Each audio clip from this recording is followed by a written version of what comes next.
pinayagan mo ba yung dalawang anak mo mag-artista? Ako talaga pumayag ako nang wala akong problema. Pumayag talaga ako. Pero yung asawa ko si Jason, sabi niya, sabi ni Jason, huwag nating pilitin sila ngayon. Kung may mga endorsement or mga why not, diba? It's a privilege.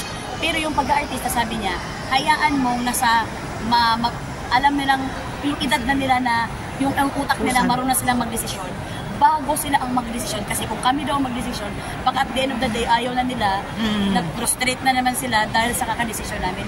Magbabuti yung sila ang may gusto, kahit na mahirapan sila, pagtatagumpayan nila dahil sila ang may gusto.